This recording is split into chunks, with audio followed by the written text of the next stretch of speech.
MM குக்கிங்கில் என்ன பார்க்க போகிறோன்னா சொரா மீன் குழம்பு. இதை எப்படி ஈஸியாக வைக்கிறதுன்னு பார்க்கலாம் வாங்க. குழம்பு வைக்கிறதுக்கு நல்லெண்ணெய் சேர்த்துக்கலாம். கொஞ்சம் தாராளமாகவே சேர்த்துக்குங்க நல்லெண்ணெய். இன்னும் காஞ்சோன்னா கொஞ்சமாக கடுகு, கொஞ்சம் வெந்தயம் ரெண்டும் சேர்ந்து நல்லா. இப்போ கொஞ்சமாக வடகம் சேர்த்துக்கலாம். வாசனைக்காக தான் வடகம். ஒரு கொட்டு கருவேப்பிலை சேர்த்துக்கலாம். சொரா மீன், திருச்ச மீன் குழம்புக்கெலாம் பூண்டு தான் அதிகமாக சேர்க்கணும். பூண்டு கொஞ்சம் நிறையவே சேர்த்துக்கணும். அந்த பூண்டோட வாசனை நல்லா குழம்புல இறங்கணும். மீன் குழம்பு ஈஸியாக வச்சிடலாம். நம்ம வறுத்து அரைச்செல்லாம் வைக்க வேண்டியதில்லை. சின்ன வெங்காயம் நறுக்கி வச்சுட்டு அதை சேர்த்து வெங்காயமும் பூண்டும் நல்லா வதங்கிடுச்சு. இப்போ சின்னதாக ஒரு 2 தக்காளி மட்டும் சேர்க்குறேன். சேர்த்துக்கலாம். கொஞ்சமாக மஞ்சள் தூள் சேர்ப்பேன். கொஞ்சமாக குழம்பு மிளகாத்தூள் சேர்த்துக்கணும்.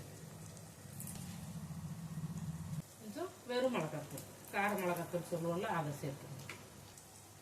குழம்புக்குள்ள உப்பை சேர்த்துக்கலாம். சேர்த்து எல்லாத்தையும் நல்லா ஒரு வதக்கிறேன்.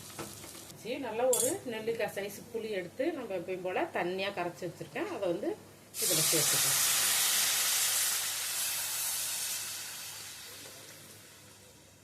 நல்லா கொதிச்சோன்னா உப்பு புளி மட்டும் பார்த்துக்கணும். நல்லா கொதிக்கணும். ஒரு தட்டு போட்டு மூடிடலாம்.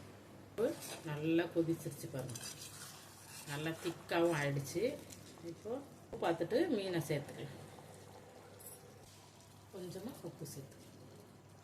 மீனை சேர்த்துக்கலாம். நல்லா சுடு தண்ணி ஊற்றி தான் கழுவிட்டு வச்சுருக்கேன். தோலை உரிக்க முடியல. இப்போ மீனை சேர்த்துக்கலாம்.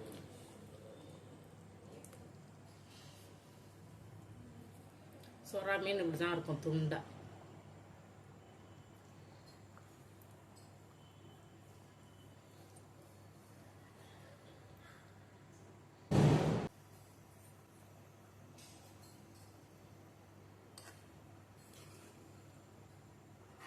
நல்லா ஒரு கொதிச்சு மீன் நல்லா வேகட்டும். மீன் போட்ட குழம்பு நல்லா கொதிச்சிருச்சு. மீனும் நல்லா வெந்துருச்சு. இப்போ அடுத்து அரைச்ச மிளகுத்தூள் மட்டும் இது கூட நம்ம சேர்த்துக்கலாம். மிளகுத்தூள் நிறையவே சேர்த்துங்க. இந்த மீன் குழம்பு நல்லா டேஸ்ட்டாக இருக்கும். அந்த பூண்டு மிளகு தான் அந்த குழம்போட இதுவே.